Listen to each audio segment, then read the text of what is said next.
Good evening and welcome to RFL. I am Richard French, and today, as you know, it marks the 19th anniversary of one of the most horrific days in American history, the 9/11 terror attacks.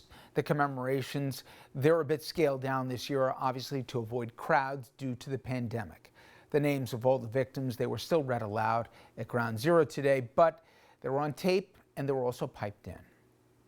Amy R. King. Andrew M. King.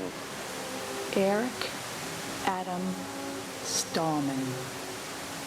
Gregory Stipe. Alexandru Liviu Stein. Both Vice President Mike Pence and former Vice President Joe Biden, they were in New York City for the ceremony, and they put politics aside and shared a friendly elbow bump at the spot right near where the Twin Towers once stood. And in Shanksville, Pennsylvania, bells, they rung out to remember the 40 people that were killed when Flight 93 went down in a field. The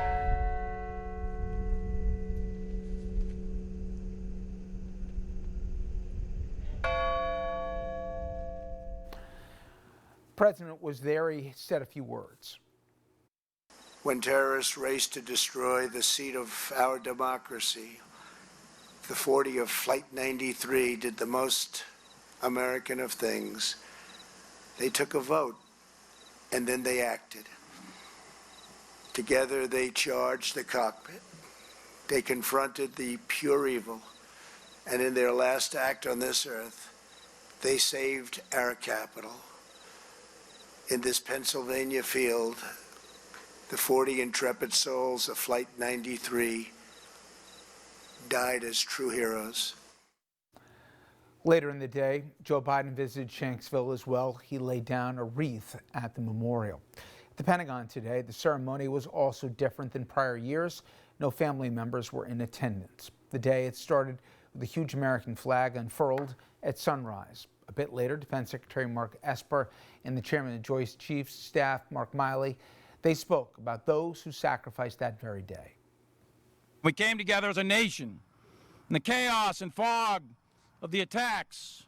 Soldiers, sailors, airmen, Marines, Coast Guardsmen, civilians, first responders, all brave, all selfless, ran into the flames to help the injured and the wounded.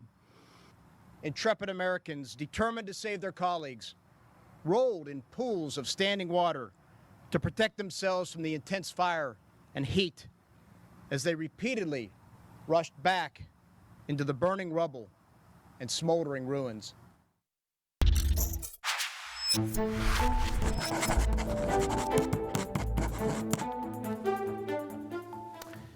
As we have for 19 years now, this important date on the calendar always carries obvious significance, but this year it also gives context and contrast. There are many chapters, of course, to 9/11, but the horror of that day has always been counterbalanced for me by the heroism of the first responders and the fellow New Yorkers, the folks at the Pentagon transforming from soldier to rescuer, and the uncommon valor of the folks on Flight 93. In every instance, we were reminded of our capacity to care for someone other than ourselves, that we identified about something far more important than just race or political party. My fellow American wasn't some catchphrase. For a while there, we were pulling in the same direction. We mourned our dead, we recognized those who gave so much, and we asked what we could do to help. Today, I find myself doubting that my own president can even conceive that those people, more than someone who can buy a penthouse in a tacky tower of his, is what we should revere and who we should aspire to that collectivity once again. After reading excerpts of Woodward's book and Goldberg's reporting in The Atlantic, it is impossible not to wonder if the firefighters, the cops, the EMTs who ran into those burning buildings weren't suckers in Trump's calculation, or people who enlisted after the attacks and who never came home, or those courageous civilians on that doomed flight above Shanksville. Were they losers because they gave their life in defense of this nation? And what of the people on the burning pile at Ground Zero? Far too many of their selflessness bought them both illness and, for too many, even death. Does our president wonder what was in it for them? We saw uncommon valor amidst unspeakable horror 19 years ago, and we should never forget that sacrifice and the American capacity for greatness of spirit. I just wish that on this day, we had a commander-in-chief worthy of their legacy. We'll be right back.